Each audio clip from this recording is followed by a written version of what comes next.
Magandang araw sa'yo, boss ko. Gusto mo ba ng ulam na mabisa ring papakin? Halika, tuturuan kita ng salted egg chicken. Magkakarga muna tayo ng pampalasa, kalamansi, patis at dinurog na paminta. Tapos, gamit ang malinis na kamay, hahaluin muna, sabay naman ipapahinga. Sunod natin yung butter, repa. Unahin natin sa cornstarch, saka 2 kutsarang harina, durog na paminta at aji ginisa. Saka isang paketing crispy fry, yan ang kukumpleto sa kanyang lasa.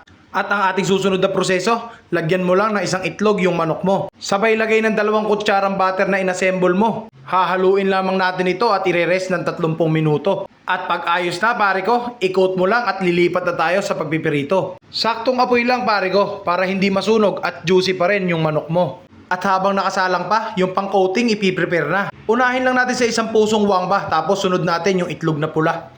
Ihiwalay lamang natin yung pula kasi yung puti hindi siya kasama. At pag okay na, gamit ang tinidor, i-mash mo lang repa. At pag durog na yung itlog na pula, i-check natin kung yung manok natin ay ayos na. Golden brown na, kaya pupunta na tayo sa paggigisa ng kanyang sarsa. Butter lang yan at wangba. Pag malapit na matusta ang wangba, ihulog mo na ang yung itlog na pula. Konting halo lang tropa, kasunod na yung pritong nokma. Napakabisa niyan repa. Piniritong nokma na ibinalot sa itlog na pula. Kahit saang labanan pwede yan, mapaulam man o pulutan. At ayan na mga bossing, ready na ang ating salted egg fried chicken. At kung ikaw ay natuto, pakipollow naman ako at pakishare yung video. Bye!